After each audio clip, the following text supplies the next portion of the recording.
জানাতে জানাতেই প্রধানমন্ত্রী ঢুকছেন। গাড়ির একেবারেই সম্মুখে দাঁড়িয়ে পড়েছেন প্রধানমন্ত্রী। আর কিছুক্ষণের মধ্যে ঢুকবেন মোদি। আপনারা দেখছেন অভিবাদন জানাতে জানাতে ঢুকছেন প্রধানমন্ত্রী। অভিবাদন নিচ্ছেন যারা সাধারণ নাগরিকরা রয়েছেন, যারা কর্মী সমর্থকরা রয়েছেন।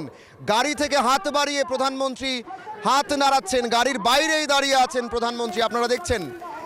মোদি কিন্তু গাড়ির বাইরেই দাঁড়িয়ে আছেন, সেই ছবি। এক প্রকার উন্মাদনা রয়েছে, যারা কর্মী সমর্থকরা রয়েছেন। প্রধানমন্ত্রীর ছবি আপনাদের দেখাবো। একেবারেই এসপিজি কমান্ডো, একেবারেই প্রধানমন্ত্রী কিন্তু বাইরে দাঁড়িয়ে আছেন, সেই ছবি আপনাদেরকে দেখাচ্ছি। এবং উন্মাদনা, এক অন্য উন্মাদনা, আপনারা দেখছেন এক অন্য উন্মাদনা। প্রধানমন্ত্রী নিজে কিন্তু আরক্ষা বাহিনীর মধ্যেই রয়েছেন। আরক্ষা দপ্তরের কর্মীরা যারা রয়েছেন তারা অভিবাদন জানিয়েছেন প্রধানমন্ত্রীকে। হাত নাড়িয়ে কিন্তু অভিবাদন নিলেন যারা এখানে কর্মীরা রয়েছেন, মোদির অভিবাদন নিয়েছেন। আপনারা দেখলেন প্রধানমন্ত্রীর গাড়ি কিন্তু ইতিমধ্যেই ঢুকে গেল, কনভয় ঢুকে গেল।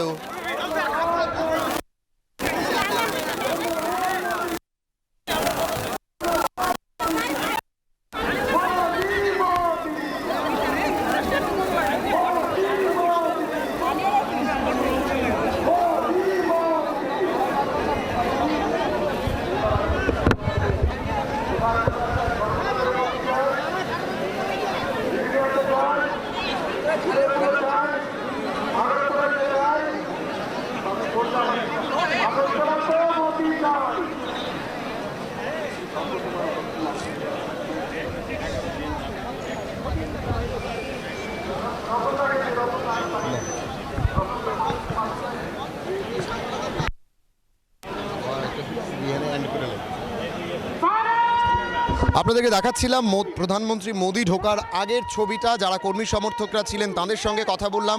এইমাত্র প্রধানমন্ত্রী মোদির কনভয় ঢুকে গেল। প্রধানমন্ত্রী নিজে দরজা থেকে বেরিয়ে একেবারে উঠে যারা এখানে কার্যকর্তারা রয়েছেন তাদেরকে অভিবাদন জানালেন হাত নাড়িয়ে।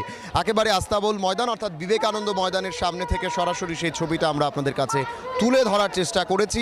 এখন প্রধানমন্ত্রী কি বক্তব্য রাখেন, কি ভাষণ রাখেন কার্যকর্তাদের উদ্দেশ্যে, সেটার দিকে আমাদের নজর থাকবে।